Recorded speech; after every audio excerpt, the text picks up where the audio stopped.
Hello students, नमस्कार, सत श्री अकाल। स्वागत है आप सभी का आपके पसंदीदा channel magnet base IIT JEE and NEET पे। और मैं अभिषेक अग्रवाल, आपका केमिस्ट्री एजुकेटर, लेकर आया हूं एक और अमेजिंग, एक और एक्साइटिंग, एक और धुआंधार और धांसू सेशन जेईई के लिए, जिसमें हम डिस्कस करेंगे एप्लीकेशन ऑफ मोल कंसेप्ट का लास्ट एकदम अंतिम पार्ट 6, जिसका टॉपिक होगा, सब टॉपिक होगा कहना चाहिए, यूडियोमेट्री।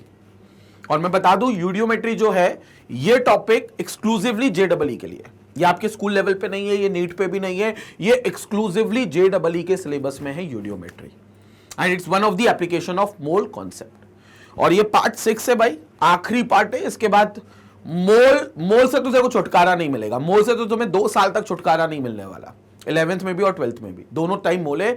जहां फिजिकल केमिस्ट्री है वहां मोल है।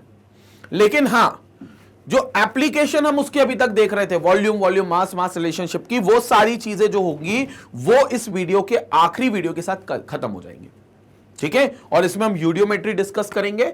फिर इसी वीडियो में आपको डीपीपी मिलेगा, क्योंकि नीचे आपको डीपीपी जो दिया हुआ है वो वहां पर दिया हुआ है डीपीपी, तो वो डेली प्रैक्टिस प्रॉब्लम्स आपको दिए जाएंगे, उसको आपको पहले सॉल्व करना है। अगर आपसे नहीं बनेगा तो फिर घबराने की बात नहीं है, वीडियो सोल्यूशन मेरा है, वहां जाकर देख लेना आप वीडियो सोल्यूशन में, तो पूरा डीपीपी आप सॉल्व कर लोगे।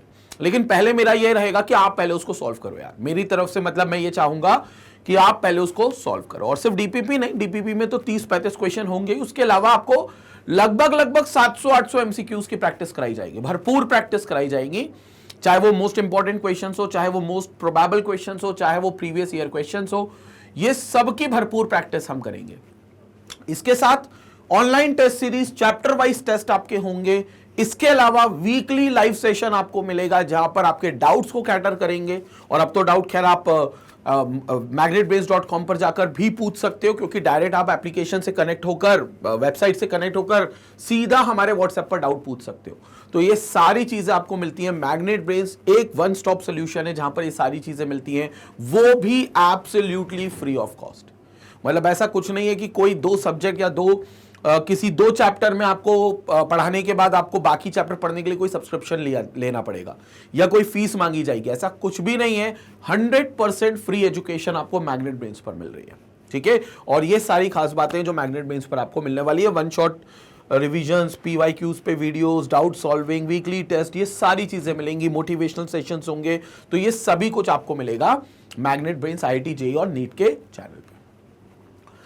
अब बात करते हैं यूडियोमेट्री की। यूडियोमेट्री क्या है? देखो, बेसिकली यूडियोमेट्री का कंसेप्ट क्या है, इसका खेल पूरा का पूरा वॉल्यूम रिलेशनशिप पे चलता है।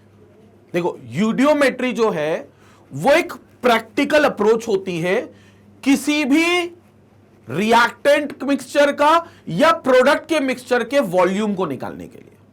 पहली बात तो ये वॉल्यूम रिलेशनशिप पे चलता है, या ये कह सकते हो इसको वॉल्यूम और वॉल्यूम रिलेशनशिप का ही एक्सटेंडेड फॉर्म है, जो हमने पार्ट 3 या 4 में देखा था, जो वॉल्यूम रिलेशनशिप, उसी का ये पार्ट है।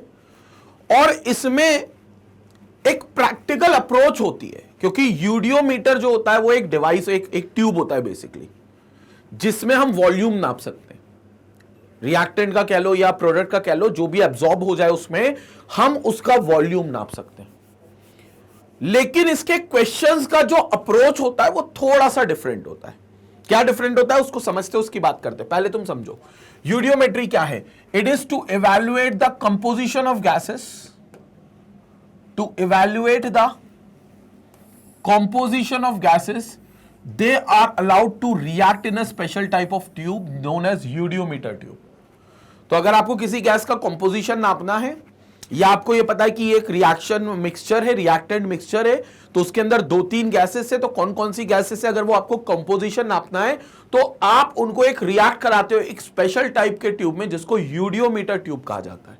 Eudiometer tube, the tube is graduated in mm for volume measurement. और जो ट्यूब्स पे जो ग्रेजुएंट्स होते हैं, जो रेटिंग, जो स्केलिंग्स होती है कहना चाहिए, वो mm में होती है, सो दैट आप कैलकुलेट कर सको वॉल्यूम को।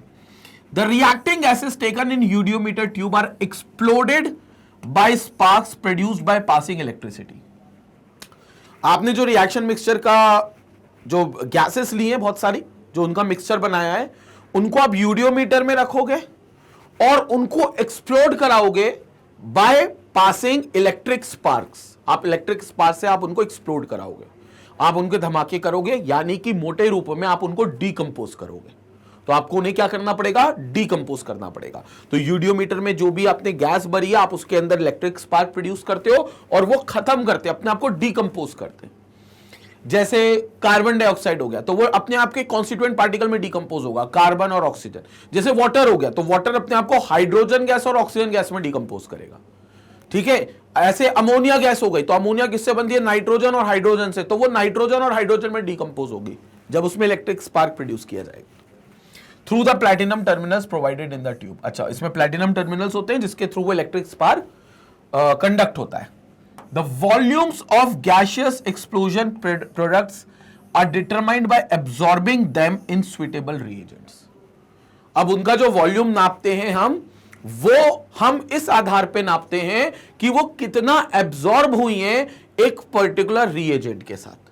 मतलब उसी में हम एक रिएजेंट डाल देंगे और जैसे हम उसमें रिएजेंट डालेंगे तो वो क्या करेगा? उसको एब्जॉर्ब करता जाएगा। जैसे हम उसमें रिएजेंट डालेंगे तो वो रिएजेंट से वो क्या होता जाएगा? एब्जॉर्ब करता जाएगा।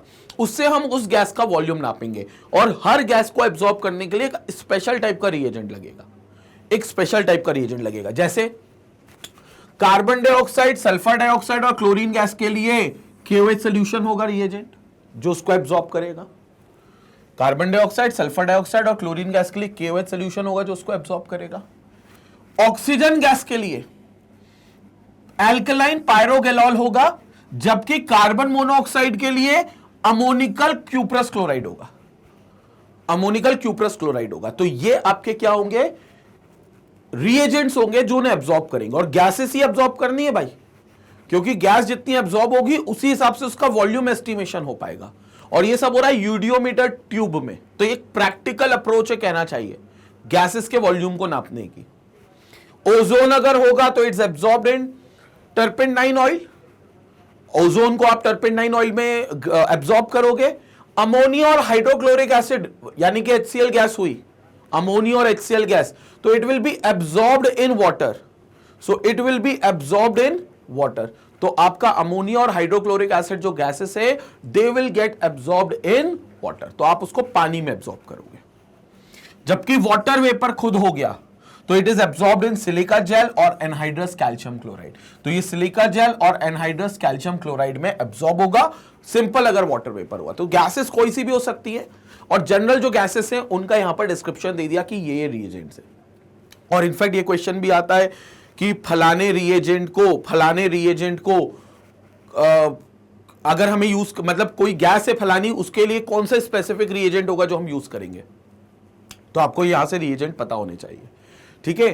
तो oxygen, carbon dioxide, ammonia, HCl और वाटर वेपर, ये थोड़ा सा जरूरी गैसेस हैं जिनके बारे में आपका रिएजेंट पता होना चाहिए आपको कि ये रिएजेंट उनको एब्जॉर्ब करेगा, ठीक है। तो इसका एक स्क्रीनशॉट ले लो। ये यूडियोमीटर की प्रैक्टिकल एप्लीकेशन अभी मैं बता रहा हूं, इसका एक स्क्रीनशॉट पहले आप ले लो। क्लियर हो गया वाला पार्ट? नेक्स्ट, नाउ क्या कैसे किस कंसेप्ट पे चलता है यूडियोमीटर देखेंगे।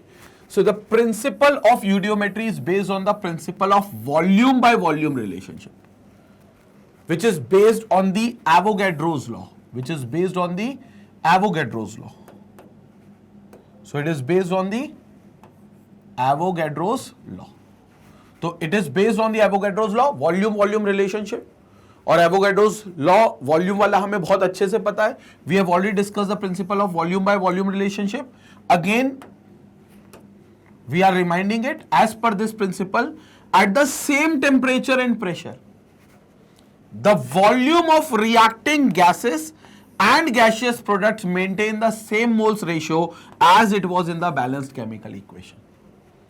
मतलब सिंपल सा खेल है कि जितना मोल होगा उसी रेशियो में वॉल्यूम भी होगा। आपस में जो बैलेंस्ड इक्वेशन में मोल का रेशियो होगा, आपस में जो बैलेंस्ड इक्वेशन में मोल का रेशियो होगा, वही आपके वॉल्यूम का रेशियो भी होगा उसी इक्वेशन के हिसाब से, ठीक है। जैसे सपोज करो A प्लस बी रिएक्ट कर रहे हैं, ये प्रिंसिपल पर आधारित है यूडियोमेट्री, यही काम आएगा। देखेंगे अभी क्वेश्चंस तो बहुत डिटेल में समझ में आएगा। ए प्लस बी रिएक्ट कर रहे हैं सी और डी से, ठीक है। ए और बी को मैंने मिला दिया भाई, ये मेरा रिएक्शन मिक्सचर है। तो अब पहले क्या किया मैंने एक यूडियोमीटर लिया। यूडियोमीटर कैसा होता है बेसिकली मैं बता देता हूं। ये कंटेनर होता है, इसके ऊपर एक ट्यूब होता है,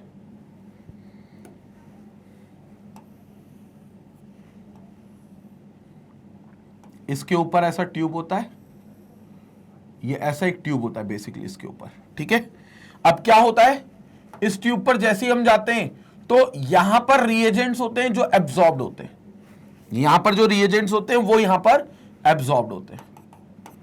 तो वो रिएजेंट्स क्या होते हैं, यहां पर इसको एब्जॉर्ब कर लेते हैं। ये आपने सॉल्यूशन भरा है और इस ट्यूब के अंदर रिएजेंट्स होते हैं, इसके अंदर कोई रिएजेंट स्पेसिफिकली डाला जाता है, वो रिएजेंट क्या करता है, इसको एब्जॉर्ब कर लेता है। तो सर्टेन गैसेस विल एब्जॉर्ब। अब गैसेस एब्जॉर्ब होंगे तो उनका वॉल्यूम चेंज होगा, उनका वॉल्यूम चेंज होगा। वो वॉल्यूम चेंज से हम बता सकते हैं कि ए कौन है और बी कौन है एग्जैक्टली, क्योंकि वो अलग अलग रिएजेंट्स, कोई रिएजेंट ए को एब्जॉर्ब करेगा, कोई बी को एब्जॉर्ब करेगा। तो फिर ए का कितना वॉल्यूम एब्जॉर्ब किया ये पता चल गया, ए नहीं पता चला कौन है, बस ए का वॉल्यूम पता चल गया और बी का वॉल्यूम पता चल गया कितना एब्जॉर्ब हुआ, ठीक है। अब वो वॉल्यूम एब्जॉर्ब पता चल गया तो हमें यहां पर उसके मोल्स का रेशो आपस में मिल जाएगा, जो ये बताने में मदद करेगा कि अच्छा ये ए है या ये बी है। समझ पड़ी बात। अगर तुम्हें ए और बी का वॉल्यूम आपस में पता चल गया तो वो वॉल्यूम से तुम मोल रेशियो निकाल दोगे आपस में, और तुम्हें सी और डी पता होगा कौन है, तो मोल रेशियो से तुम्हें यह पता चल जाएगा कि ए कौन है और बी कौन है। और तुम्हें यही बताना होता है यूडियोमेट्री में। रिएक्शन मिक्सचर में जो चीजें दे रखी हैं वो अननोन होती हैं, उनको रिएजेंट से तुम एब्जॉर्ब करते हो तो उनका पर्टिकुलर वॉल्यूम चेंज होता है, और जब वॉल्यूम चेंज होता है तो मोल रेशियो उस हिसाब से निकलेगा जो वॉल्यूम के हिसाब से रेशियो आ रहा है, क्योंकि वॉल्यूम बाय वॉल्यूम रिलेशनशिप में मोल का रेशियो निकालो या वॉल्यूम का रेशियो निकालो, दोनों बातें एक ही। तो वॉल्यूम चेंज हो रहा है, उससे तुम मोल रेशियो निकाल पाओगे, मोल रेशियो निकाल पाओगे तो तुम्हें ए और बी पता चलेगा। कैसे पता चलेगा, यही मुद्दा है।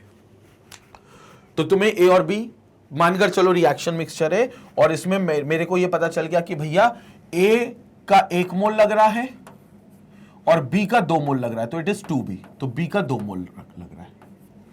तो अगर मैं ए का वॉल्यूम v मान रहा हूं तो 100% बी का वॉल्यूम ट्वाइस ऑफ v हो जाएगा, ट्वाइस ऑफ v होगा। अब ये भी कुछ भी हो सकता है, मान लो 1 ml मांग रहा हूं तो ये 2 ml हो जाएगा, ये अगर 10.5 ml मान रहा हूं तो ये 21 ml हो जाएगा, ये अगर 50 ml मान रहा हूं, ये अगर 50 ml मान रहा हूं तो ये 100 ml हो जाएगा। जो भी होगा होगा इसका डबल, होगा जस्ट इसका डबल, क्योंकि इसका 1 मोल है, इसका 2 मोल है। तो ratio is 1:2, mole ratio is 1:2, mole का रेशियो इज 1:2, तो वॉल्यूम का ratio has to be 1:2। This is why we are considering it as a volume volume relationship. So products maintain the same mole ratio as it was in the balanced chemical equation. Eudiometry is applied mainly to determine the composition of gas mixture. देखो, composition of gas mixture को पता करने के लिए यूडियोमेट्री को apply किया जाता है कि भैया ये गैसियस मिक्सचर है, अब इसमें कौन कौन सी गैसेस मौजूद है, उनके कंपोजिशन, कंपोनेंट्स कौन कौन से, वो बताने के लिए आप यूडियोमेट्री अप्लाई करते हो। कैसे होगा, क्वेश्चन करेंगे तब डिटेल समझ में आएगी। And the molecular formula of gaseous reactants, और इनफैक्ट आप अगर कोई एक गैस है जो कि अननोन है तो उस गैसियस रिएक्टेंट का आप मॉलिक्यूलर फॉर्मूला बता सकते हो, क्योंकि क्वेश्चन इसमें जनरली ऐसे आता है, एक गैस है जिसके पास कार्बन और हाइड्रोजन है, हाइड्रोकार्बन है, लेकिन ये नहीं बताते कौन सा हाइड्रोकार्बन है। भाई हाइड्रोकार्बन तो कुछ भी हो सकता है, CH4 मीथेन हो सकता है, C2H6 इथेन हो सकता है, C3H8 प्रोपेन हो सकता है, C4H10 ब्यूटेन हो सकता है, कुछ भी हो सकता है भाई। तो कौन सा हाइड्रोकार्बन है वो पता नहीं रहता, वो पता करने के लिए भी हम यूडियोमेट्री अप्लाई करते हैं, ठीक है। तो कैसे अप्लाई करेंगे उसकी यहां पर चर्चा करते हैं एक क्वेश्चन के थ्रू। देखो पूरा क्वेश्चन के थ्रू अप्रोच लेते हैं अपन यूडियोमेट्री की। क्वेश्चन पढ़ो, क्वेश्चन क्या कहता है। 10 ml ऑफ गैसियस हाइड्रोकार्बन, देखो क्या बोल दिया, 10 ml है किसी गैसियस हाइड्रोकार्बन का। Hydrocarbon means compound of carbon and hydrogen, compounds of carbon and hydrogen. Gaseous hydrocarbon है जिसका 10 ml आपके पास है, 10 ml आपके पास है। आपको नहीं बताया कौन है हाइड्रोकार्बन, ये अननोन है, अभी नहीं पता, और देखना इसी का पता लगाना होगा कि हाइड्रोकार्बन कौन है। क्वेश्चन पढ़ते पूरा। On combustion gives 40 ml of carbon dioxide. देखो 40 ml CO2 बता रहे हैं कि 40 ml CO2 बनेगा और 50 ml वाटर वेपर बनेगा। वेपर यानी कि वाटर का, तो वाटर वेपर होगा। द हाइड्रोकार्बन इज, देखा हाइड्रोकार्बन पूछ लिया हम, इनमें से कौन सा है, C4H5 C8H10 है कि C4H8 है कि C4H10, आपको ये बताना है। समझ में आया? तो वो एक हाइड्रोकार्बन को जला रहे हैं ऑक्सीजन के प्रेजेंस में और कुछ CO2 और H2 बन रहा है। CO2 और H2 कितना बन रहा है ये दे दिया है आपको, वो हाइड्रोकार्बन को आइडेंटिफाई करना है। तो देखो इसका कंसेप्ट क्या होगा। हम मान लेते हैं कि हमारा जो हाइड्रोकार्बन है वो CXHY है। Let the hydrocarbon be, let the hydrocarbon be CXHY. Let the hydrocarbon be CXHY.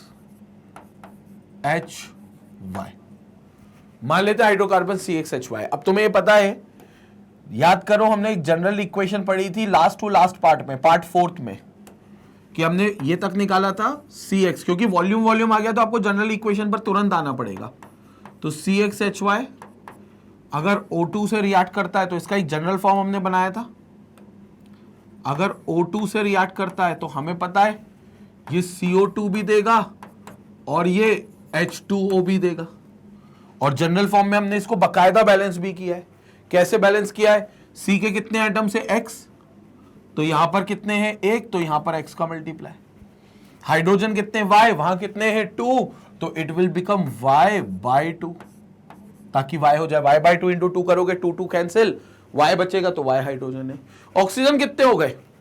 यहां हो गए 2X और यहां हो गए Y/2, तो यहां हो गए 2X और यहां हो गए Y/2।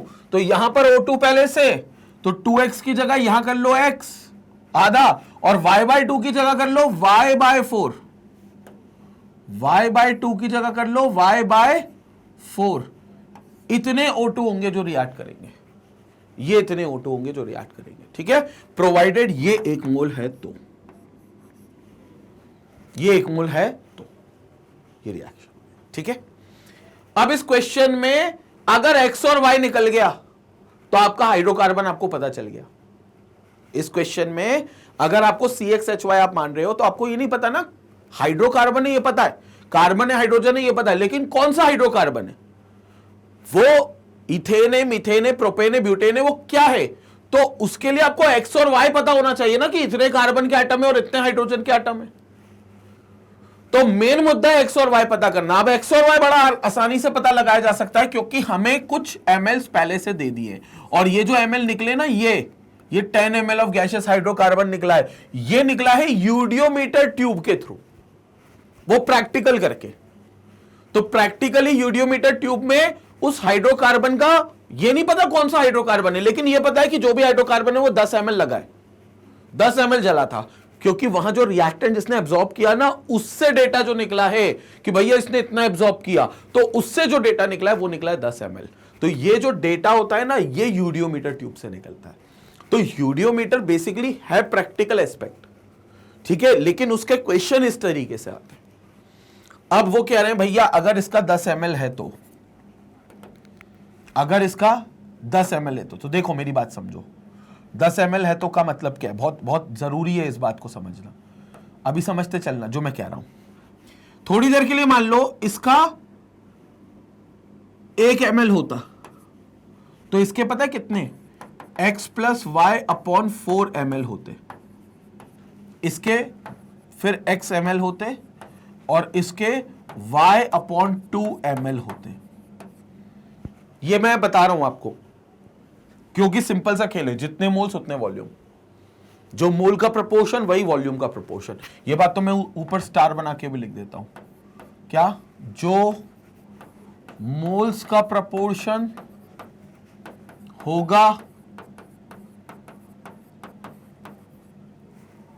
होगा बैलेंस्ड इक्वेशन में, बैलेंस्ड इक्वेशन में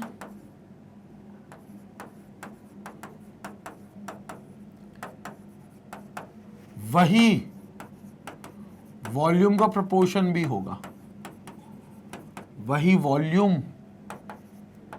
का प्रोपोर्शन भी होगा। ये बात बड़ी इंपॉर्टेंट है। जो मोल का प्रोपोर्शन होगा वही वॉल्यूम का प्रोपोर्शन भी होगा। यही तो है एवोगैड्रोस लॉ की खास बात, या वॉल्यूम वॉल्यूम रिलेशनशिप का जो प्रिंसिपल है वो इसी आधार पर तो है, यही तो है प्रिंसिपल। तो यही है। मान लो अगर इसके 2 ml होते तो इसके 2 into X plus Y by 4 ml होते। समझ में आ रहा है? तो फिर इसके भी 2x ml होते और फिर इसके भी 2y बाय 2 ml होते। समझ में आया? मान लो इसका v ml होता, मैं ये तुमको बस बता रहा हूं अभी प्रोपोर्शनलिटी, अभी क्वेश्चन करूंगा सॉल्व। मान लो इसका v ml होता, इसका v ml होता CXHY का, तो इसका v होता v into X plus Y by 4, क्योंकि इतने मोल्स है ना इसके, तो इतने मोल्स इसके v से मल्टीप्लाई हो जाएंगे। फिर इसके कितने बनते? vx ml बनते, और इसके कितने बनते? vy बाय 2 ml बनते इसके। ये होता। समझ में आ रहा है? तो जितने मोल्स उतने वॉल्यूम्स, जो मोल्स का प्रोपोर्शन वही वॉल्यूम का प्रोपोर्शन। कंसेप्ट ये क्लियर हुआ? ये कंसेप्ट बहुत क्लियर होना जरूरी है, ठीक है? तो ये कंसेप्ट क्लियर हो गया होगा। अब अपन क्वेश्चन पर आते हैं। ये था वो प्रिंसिपल जिसकी मैं बात कर रहा था। अब अपन उस क्वेश्चन पर आते हैं। भैया क्वेश्चन क्या कहना चाहता है? क्वेश्चन क्या कहना चाहता है? क्वेश्चन ये कह रहा है कि इसके हैं भाई साहब 10 ml, ये लिखा है 10 ml ऑफ गैसियस हाइड्रोकार्बन। बिना सोचे बिल्कुल इसको बना दो कि इसके होंगे 10x plus Y by 4 ml, इसके होंगे 10x ml, और इसके होंगे 10y by 2 ml। 10y by 2 10y by 2 ml। समझ में आया क्या किया मैंने? जिसके जितने मोल्स उस हिसाब से उसके उतने वॉल्यूम्स ले लिए, क्योंकि मोल का प्रोपोर्शन जो होगा वही वॉल्यूम का प्रोपोर्शन होगा। तो बिल्कुल बराबर की बात है। बहुत बढ़िया। तो आगे चलते हैं। अब ये तो चलो इससे पता चल गया। O2 का कोई डेटा मेरे पास नहीं है, ऑक्सीजन कुछ नहीं है मेरे पास। मेरे पास अब जो 2 डेटा है वो ये कि इसमें 40 ml आपका CO2 बन रहा है और 50 ml आपका वाटर वेपर बन रहा है। एज पर क्वेश्चन 40 ml आपका कार्बन डाइऑक्साइड बन रहा है और 50 ml आपका वाटर वेपर बन रहा है। मेरी इक्वेशन के हिसाब से, जो मैंने इक्वेशन से निकाला है, मेरी इक्वेशन के हिसाब से 10x मिलीलीटर मेरा CO2 बनेगा और 10y बाय 2 मिलीलीटर मेरा H2O बनेगा। तो मेरी इक्वेशन भी गलत नहीं है, क्वेश्चन भी गलत नहीं है, हम दोनों ही सही हैं। तो इसका मतलब यह हो गया कि जो मेरा वॉल्यूम आ रहा है CO2 का जो बनेगा मिलीलीटर में, वो उसी के इक्वल होगा 40 के, और जो उनका वॉल्यूम आ रहा है वाटर का 50, वो मेरे वॉल्यूम जो पानी का है उसके इक्वल होगा। क्या बात बिल्कुल क्लियर है? बिल्कुल क्लियर है। समझ में आया ये खेल? तो मेरा जो वॉल्यूम है वो 10x निकल रहा है CO2 का, और उनके हिसाब से वो 40 है, तो 10x इक्वल टू 40। मेरे हिसाब से इक्वेशन के हिसाब से 10y बाय 2 ml निकल रहा है वाटर वेपर, और उनके हिसाब से 50 ml है इस कंडीशन पे, तो मैंने 50 ml मान लिया। यहां से मैं x की वैल्यू निकाल लेता हूं, तो x will be equal to 40 by 10, that is equal to 4। तो x की वैल्यू आ गई कितनी? 4। ये x की वैल्यू हो गई 4। यहां देखो, यहां देखो, यहां देखेंगे ये 10y बाय 2, तो 10y will be equal to 50 into 2 यानी कि 100, तो y will be equal to 100 divided by 10 यानी कि 10। मिल गए भैया कौन? x की वैल्यू मिल गई 4, y की वैल्यू मिल गई 10, इससे क्या समझ में आ रहा है कि हाइड्रोकार्बन जो CXHY था, हाइड्रोकार्बन जो CXHY था वो C4H10 है और कुछ नहीं है, ब्यूटेन है अपना। तो ये जो अपन ने CXHY मान लिया ये एक्चुअली C4H10 है अपना, ये अपना आंसर हो गया। कंसेप्ट समझ में आया कि नहीं आया? ये अपना आंसर हो गया। तो C4H10 will be the answer. कहां है ये क्वेश्चन में? बहुत बढ़िया, डी ऑप्शन में। तो डी ऑप्शन बिल्कुल करेक्ट है। So this is how will get the answer as C4H10। अब ये है यूडियोमीटर का, यूडियोमेट्री का क्वेश्चन। ये होता है क्वेश्चन। आपको हाइड्रोकार्बन नहीं बताएंगे, आपको हाइड्रोकार्बन खुद से निकालना है और वॉल्यूम वॉल्यूम रिलेशनशिप पे चलेगा ये पूरा टॉपिक। इसमें मास का कोई रोल ही नहीं, कोई जगह ही नहीं है, क्योंकि मास आप नहीं बताते एब्जॉर्ब कितना हुआ है, क्योंकि गैसेस का खेल है भाई। गैसेस का वॉल्यूम चेंज जो होता है वो सिग्निफिकेंट होता है, मास चेंज सिग्निफिकेंट नहीं होता है। तो वॉल्यूम सबसे ज्यादा इंपैक्ट करता है। तो यहां हमने बात कर ली किसकी? वॉल्यूम वॉल्यूम रिलेशनशिप की।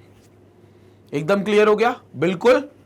स्क्रीनशॉट लेते हैं, फिर हम आगे चलते हैं। थोड़ा स्क्रीनशॉट लेंगे पहले इसका।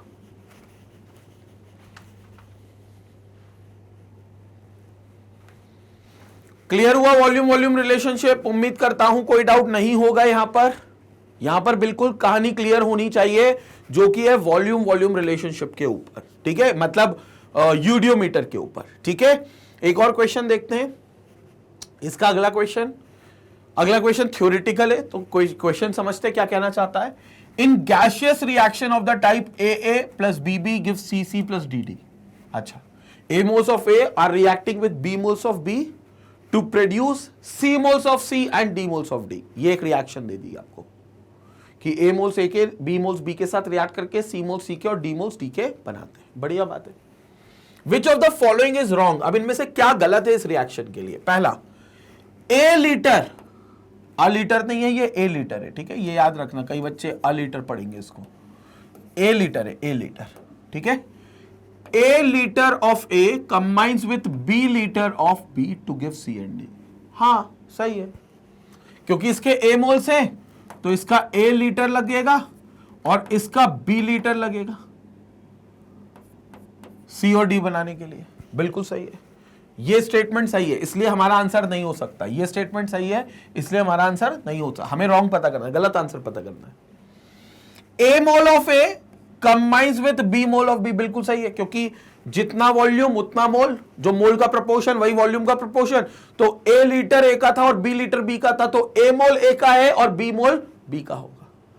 तो A का A मोल, B का B मोल रिएक्ट कर रहा है और C और D दे रहा है। ये स्टेटमेंट बिल्कुल सही है, इसमें तो कोई गलत नहीं है, बिल्कुल सही है।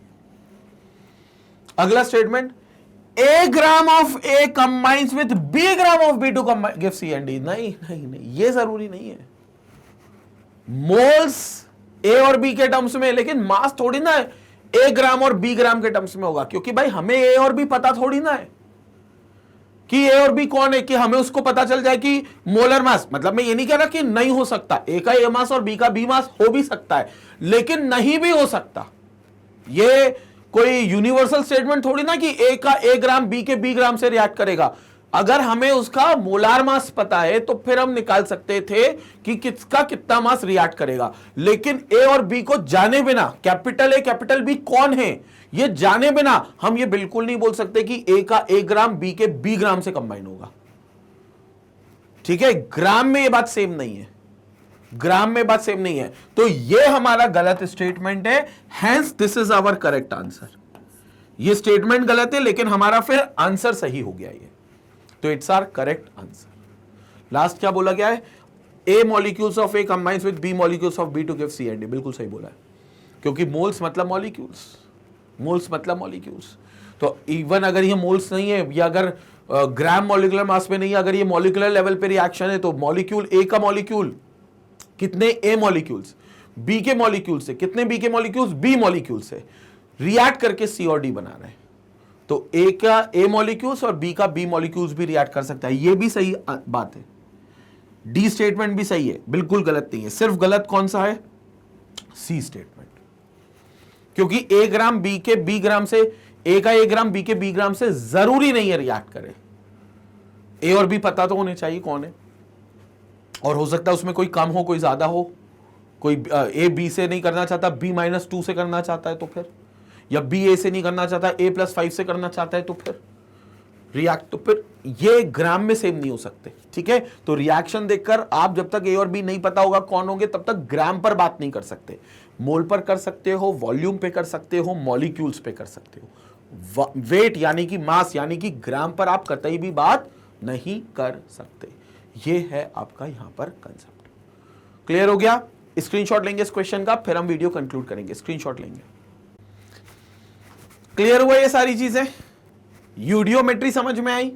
तो यूडियोमेट्री के और डीपीपी में हम सवाल करेंगे जिससे और क्लियर पिक्चर होगा, बट उम्मीद करता हूं इतना तुम लोगों को संपट पड़ा होगा, इतना क्लियर हो गया होगा कि यूडियोमेट्री का कंसेप्ट क्या है। और कुछ नहीं, एक तरीके का वॉल्यूम रिलेशनशिप है, बस थोड़ी सी अप्रोच बदलनी पड़ती है, क्योंकि स्टैंडर्ड वॉल्यूम रिलेशनशिप में आपको क्वेश्चन में गैस के बारे में बताया जाएगा, ये गैस है स्पेसिफिकली बताया जाएगा, हाइड्रोकार्बन भी बताएंगे तो स्पेसिफिकली बताएंगे, मीथेन को जलाया, प्रोपेन को जलाया। यूडियोमेट्री में वो बताते नहीं है रिएक्शन मिक्सचर, तो वो आपको पता करना पड़ता है यूडियोमीटर ट्यूब में डाल के, ठीक है। और फिर वहां से कितना वॉल्यूम चेंज हुआ वो भी हमको निकालना पड़ता है, तो वो वॉल्यूम चेंज भी हम वहां से निकालते हैं। क्लियर हो गया?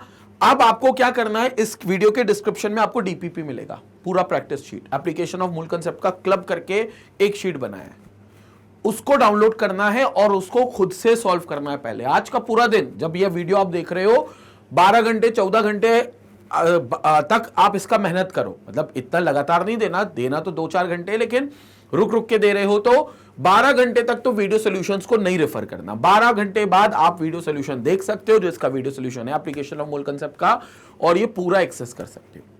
अगर कहीं वीडियो मिस आउट हो रहा है, कोई डीपीपी का वीडियो नहीं मिल रहा है, सबसे अच्छा तरीका है magnetbeans.com पर आओ, क्योंकि यहां पर पूरी प्लेलिस्ट मिलती है एक्सेस करने को, और वो भी फ्री ऑफ कॉस्ट। ऐसा नहीं कि मैग्नेट बेंस बुला रहे हैं तो वेबसाइट पर कोई पेमेंट करना है, कोई चार्जेस देने, कोई सब्सक्रिप्शन, भाई कुछ नहीं करना, भाई सब कुछ फ्री।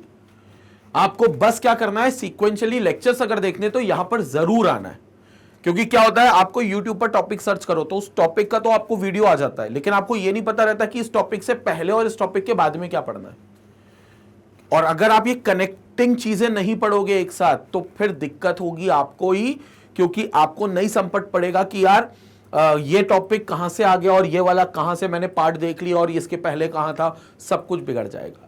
इसलिए कनेक्टिविटी बहुत जरूरी है, क्योंकि केमिस्ट्री में ऑलमोस्ट मतलब 90% टॉपिक्स इंटरकनेक्टेड होते हैं एक दूसरे से, इसलिए ये टॉपिक पढ़ना आपको बहुत मैग्नेट बेंस पर आकर पढ़ना जरूरी है। करना क्या है, magnetbeans.com पर आना है, आपको यहाँ पर IIT JEE के सेक्शन में जाना है, यहाँ पर मेरा कोर्स दिखेगा, वॉच नाउ पे जाना है, सब कुछ फ्री है। वॉच नाउ पर जैसे ही जाओगे तो आपको यहाँ चैप्टर की लिस्टिंग आएगी, यहाँ बहुत सारे चैप्टर की लिस्टिंग आएगी, प्लस का आइकन बनाए हर चैप्टर के बगल में, जैसे ही क्लिक करोगे तो पूरे टॉपिक की लिस्टिंग आएगी जो उस चैप्टर में मौजूद है। पहला ये टॉपिक, फिर ये, आपको पूरा सीक्वेंस मिलेगा। किसी भी एक टॉपिक पर क्लिक करेंगे, इस तरीके से एक्सक्लूसिव वीडियोस आपको मिलेंगे, ये वीडियोस मिलेंगे। इसके साथ आपको नोट्स भी यहीं मिलेंगे, डीपीपी अगर आप मिस आउट कर रहे हो तो वो भी यहीं मिलेगी, डीपीपी का सोल्यूशन भी यहीं मिलेगा, अदर MCQs जिसमें most important, most expected, previous year, सब यहां मिलेगा। Online test, chapter wise test, ये सारी चीजें आपको वेबसाइट पर, मतलब magnetbeans.com वन स्टॉप सोल्यूशन रहेगा आपकी IIT JEE या नीट की तैयारी के लिए।